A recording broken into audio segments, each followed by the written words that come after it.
Hello friends, जैसे मैंने आपको पिछले वीडियो में ये बताया कि दिल्ली से मैं गोवा क्यों शिफ्ट हुआ, मतलब दिल्ली छोड़ने के कारण क्या थे। तो उसमें मैंने कुछ 28-29 मिनट में पूरा मैंने आपको जितना बता सकता, बताने को तो और 2 घंटे का था, पर मैं जितना शॉर्ट में आपको बता पाया वो बता दिया। बहुत सारे पॉइंट छूट गए, फिर कभी बात करेंगे। तो ये वो सवाल आ रहे थे लोगों के। तो अब लोगों ने पूछा कि अच्छा, आपने गोवा को ही क्यों चुना, दिल्ली छोड़ने के बाद आपने गोवा को ही क्यों चुना। तो देखो बॉस, कहानी ऐसी थी कि मैंने 2018 में अपने बिज़नेस सारे बंद कर दिए। कुछ बेच दिया, कुछ जो नहीं बिक सका उसको बंद कर दिया, मतलब मैंने टोटल बिज़नेस बंद कर दिया। और मैंने एक फ़ैसला लिया 2018 में, एक तो मैं हमेशा किराए के मकान पे रहूँगा। तो मैंने अपने फ्लैट को किराए पे दे दिया, अपना मॉडिफाई लग्जरी फ्लैट को किराए पे दे दिया, और अपने पड़ोसी का फ्लैट जो वो रेंट पे देते हैं उसको किराए पे ले लिया, जो कि सिंपल एक फ्लैट था। दुनिया ने मुझे पागल बोला, ठीक है। उसका कारण क्या था कि मुझे एक तो डिटैचमेंट पैदा करनी थी अपने फ्लैट से, दूसरा मेरे को ट्रैवलर बनना था। 2018 में मैंने ट्रैवलिंग शुरू करी। उस दौरान मैं पहली बार श्रीलंका में कसिनो वगैरह गया, मेरे कुछ ट्रैवलर दोस्त भी बने। तो जब मैं वहाँ से आया, नेपाल गया, नेपाल से फिर नेपाल गया, नेपाल से वापस आया तो गोवा में एक मेरा फ्रेंड था, उसने बोला मैं गोवा हूँ, आप गोवा आ जाओ। तो मैं गोवा आ गया। मैं क्यों ट्रैवलिंग शुरू करी, एक तो सीखने का सबसे बेस्ट वे जो होता है वो ट्रैवलिंग होता है। दूसरा, हर जानवर हर जीव यात्रा करता है अपने लिए एक अच्छी सुरक्षित जगह ढूंढने के लिए। तो मैं करता था, मैं इसलिए करता था कि मैं एक बेहतर जगह ढूंढ पाऊँ अपने परिवार के लिए। समाज ने बहुत हमले किए, समाज ने मेरे बीवी बच्चों को भड़काया, बोला पापा तो बड़ा घूमते रहते हैं, तुम्हें क्यों नहीं लेकर के जाते, तुम्हें नहीं लेके जाते पापा, फिर छोड़ गए तुम्हें। मेरी वाइफ को बोलते थे भाभी ज़रा ध्यान रखना, ये जो घूमते हैं सही लोग नहीं होते हैं, बाहर जाके सब ऐश मौज करते हैं, ऐसे भड़काते थे, ठीक है। तो मैं 4-5 बार नेपाल गया, पहली बार गोवा आया, उसके बाद मैं 4-5 बार गोवा आया। तो गोवा जब आया तो मैंने पाया कि यहाँ एक डिफरेंट कल्चर है। नेचर तो है ही है, पर लोग रिज़र्व है। जैसे मैं कम बात, मतलब ऐसे तो मैं बहुत ज़्यादा बात करता हूँ, पर मैं जहाँ रहता हूँ वहाँ पर हर किसी से बात नहीं करता। मैं हर किसी से बात करने को तैयार नहीं होता। मतलब मुझे फिर मेरे जैसा बंदा मिले या मिलता जुलता मिले तो मैं बात करूँ ना, नहीं तो मेरी बातें तो सबके सिर से ऊपर से जाएंगी। तो मैंने देखा कि यार गोवा में जो लोग हैं वो रिज़र्व लोग हैं, वो अपने आप में मस्त रहते हैं। यहाँ पे 4 लड़के भी अगर कोने में खड़े होकर के बियर भी पी रहे होंगे ना, तो मजाल नहीं है कि आपको मालूम पड़ जाए, आप गुजर जाओगे वो कुछ भी नहीं बोलेंगे। 10-10 लड़के खड़े हो जाएंगे, कोई हो हुल्लड़ नहीं, कुछ नहीं। वहाँ पर 4 लड़के इकट्ठे हो जाए तो पूरा मोहल्ला उठा देते हैं, और ड्रिंक कर लें तो उसमें और आफत। यहाँ पता ही लगता। यहाँ बियर वगैरह को तो ये मानते ही नहीं कि कुछ गलत है। यहाँ तो बियर लोग दिन में भी पीते हैं आराम से, मतलब एक वो है। नेपाल में भी यही कल्चर है, ठीक है। तो मुझे लगा कि एक तो लोग रिज़र्व है, नेचर की सारी ज़रूरतें यहाँ पूरी होती हैं, लोग रिज़र्व है। अब ये तो चीज़ आपको केरला में भी मिलेगी, कर्नाटका में मिलेगी, कन्याकुमारी में मिलेगी, रामेश्वर, इन जगहों पर लैंग्वेज प्रॉब्लम ज़्यादा आती है। दूसरा, मैं चाहता था कि जब मैं अपने परिवार को लेके निकलूँ तो फर्स्ट टाइम उनका एक्सपीरियंस अच्छा रहे, ताकि आगे की ट्रैवलिंग पे भी उनको लगे कि हमने जैसे गोवा में मज़ा किया वैसे ही सब जगह होगा। अब मैं सीधा उनको ले जाकर के कन्याकुमारी या रामेश्वरम या मैं कोच्चि वगैरह में बिठा दूँ, जहाँ पर हिंदी मतलब लैंग्वेज प्रॉब्लम उनको जगह जगह पर आए तो दिक्कत आएगी। अभी भी हमारे यहाँ पर लैंडलॉर्ड की जो मम्मी है उनको हिंदी नहीं आती है, और भी उनके फैमिली में 2-3 मेंबर्स हैं जिनको हिंदी नहीं आती है। हम जहाँ रहते थे पहले, वहाँ के लैंड लेडी को हिंदी नहीं आती थी। तो अभी भी ये होता है, पर मोस्टली 95% लोगों को गोवा में हिंदी आती है, ठीक है। और फिर गोवा का एक ब्रांड इमेज है जो बॉलीवुड ने कई सालों से बना रखा है।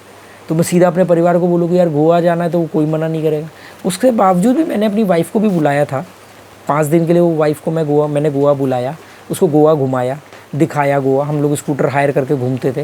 मैंने कहा ये गोवा है, मैं चाहता हूँ हम यहाँ रहेंगे कुछ साल। तो उसने कहा हाँ, अरे बहुत बढ़िया। फिर हम यहाँ आए। वहाँ पर दिल्ली में दिखावा इतना था कि हम लोगों को नीचे भी जाना है तो बाल बने होने चाहिए, कपड़े ठीक ठाक होने चाहिए, ऐसे जाते थे।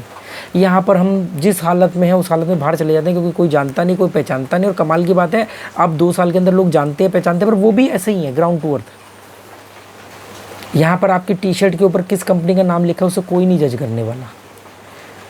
ग्राउंड टू अर्थ पूरा, ये महाराष्ट्र से नीचे का इलाका जितना भी है ना, ये सब ग्राउंड टू अर्थ है।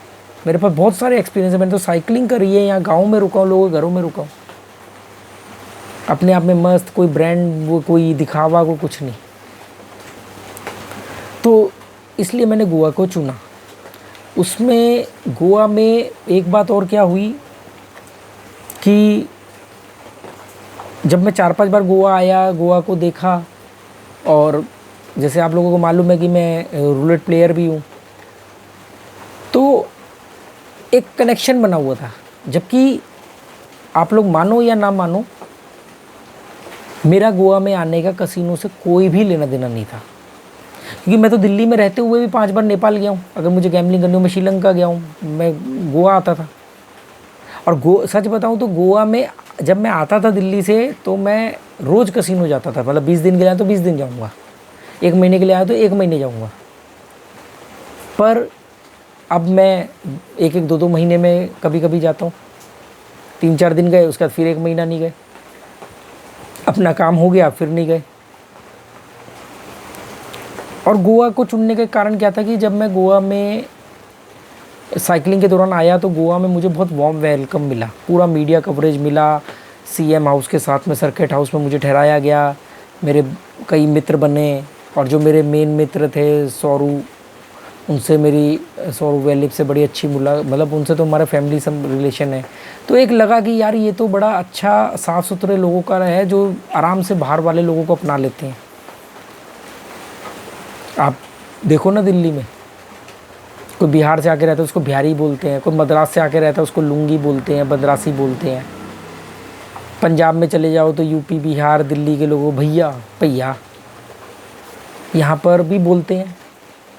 बाहर से आए हुए लोगों को घाटी बोलते हैं, बिडिंगला बोलते हैं।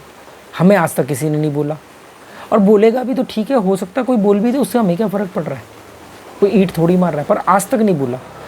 देखो, मेरे को रहते हुए 2 साल हो गए गोवा में फैमिली के साथ। आज तक ना मेरा, ना मेरी वाइफ का, ना मेरे दोनों बच्चों का एक सिंगल बैड एक्सपीरियंस है गोवा के प्रति, गोवंस के साथ। इवन जितना हमें हमारी रिश्तेदारी में नहीं प्यार मिला वहाँ पर, मतलब हम रिश्तेदारी से दूर रहते थे, यहाँ पर आप सोचोगे इतने इनविटेशन आते हैं लोगों के घर से। कभी किसी के यहाँ बर्थडे है, कभी की अभी गणपति में 5 दिन तक हमारे घर में किचन में खाना नहीं बना है।